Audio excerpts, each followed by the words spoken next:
Hello everyone. Diversity यानी कि विविधता। Class 9 to 12th student will be well known diversity of India. In India, diversity means that the people vary from one another in terms of their physical as well as their regional, cultural and religious, लैंग्वेजिस्टिक, इन सब चीज़ों में ये example है जो India के regional difference, जो यहाँ पर अलग अलग ढंग से वो है कल्चर, यहाँ पर डिफरेंट कल्चर मिलते हैं, डिफरेंट रिलीजियस लोग रहते हैं और यहाँ का फिजिकल फीचर्स भी, यहाँ माउंटेन भी है, यहाँ पर प्लेन भी है, यहाँ पर हमारे कोस्टल एरियाज हैं, सी एरियाज हैं, प्लेटो रीजन है, डाइवर्सिटी है। ये पूरी इंडिया डाइवर्स कंट्री है। ये एक गुलदस्ता है विविधताओं का, जिसे हम बोलते हैं गुलदस्ता, विविधताओं का गुलदस्ता है भारत। और यहाँ पर स्टूडेंट जो क्लास 9 to 12 के होते हैं उन्हें हम विविधता समझाने के लिए, क्योंकि छोटी क्लासेज में जब ये विविधता सीखते हैं उस समय उन्हें बहुत ज़्यादा हम एक्सपेरिमेंट नहीं बता सकते हैं। अब कोई भी क्लास ऐसी नहीं होती है 9 to 12 की जहां पर different local languages, different national and international languages, different culture, different religion के बच्चे नहीं रहते हैं। हमें इसे समझाने के लिए, अगर मैं क्लास में इसे समझाऊं कि भारत में किस प्रकार की विविधता है, किस प्रकार की डाइवर्सिटी है इंडिया में, तो जितने भी क्लास में बच्चे अलग अलग, चाहे वो रिलीजन के आधार पर है, चाहे वो लैंग्वेज के आधार पर है, ऐसे कुछ बच्चे उठा दे, उनको पूछा कि आप में, और दूसरे बच्चे को पूछा आपकी भाषा, बोली, यहाँ के विचार, धार्मिक आधार पर, क्षेत्रीय आधार पर, लैंग्वेज के आधार पर, बायोलॉजिकली भी कई बार हमें बच्चे अलग ढंग से मिल जाते हैं। तो इन एक दूसरे को अगर हमने एक दूसरे से इंट्रोड्यूस करवाएंगे, अगर मान लो कि एक आइडियल क्लास 9 से लेकर के 12 तक 40 स्टूडेंट की है, तो हमें कहीं बाहर से मटेरियल लाने की जरूरत नहीं है, हमें कहीं ऐसी स्टडी मटेरियल को बनाने की जरूरत नहीं है। हम यहीं पर अपने क्लासरूम में ही इन्वायरमेंट क्रिएट कर सकते हैं डाइवर्सिटी का। बच्चों को एक दूसरे के कल्चर के बारे में, एक दूसरे के रिचुअल्स के बारे में, एक दूसरे के रिलीजन के बारे में, उनके फेस्टिवल के बारे में, वो अपने अपने फेस्टिवल के बारे में बोलेंगे, अपने अपने, फाइनली जो हम देखेंगे वो सब चीज एक जैसा है। सभी में अगर हम गॉड के आधार पर, अगर हम रिलीजन के आधार पर देखते हैं, तो फाइनली जो एजुकेशन है किसी भी रिलीजन में वो एक जैसी है। जो एजुकेशन के पॉइंट ऑफ व्यू से सभी धर्मों के एक ही जैसी विचारधाराएं, एक ही जैसी बातें हैं, रास्ते विभिन्न हैं। फिर पहनावे, सब क्षेत्रों के पहनावे अलग हैं, सब क्षेत्रों के त्योहार अलग हैं। तो ऐसे त्योहार के आधार पर कभी पहनावे के आधार पर, कभी भाषा के आधार पर, कभी उनके ज्योग्राफिकल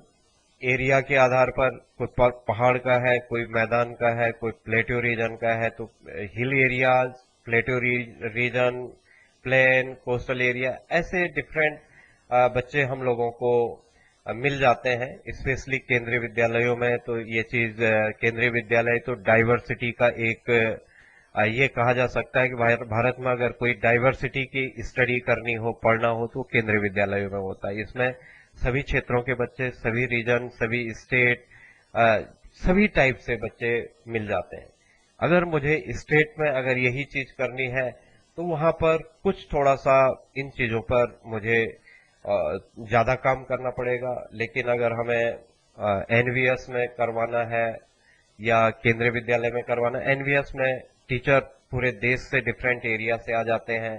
जो स्टाफ होता है वो पूरे इंडिया का होता है। तो वहां पर भी स्टाफ के बेस पर भी हम जो वहां पर काम करने वाले जो working teachers and other staffs है, उसके बेस पर भी हम वहां पर एनवीएस में डाइवर्सिटी को क्लासेज में बच्चों को live, without any material, without any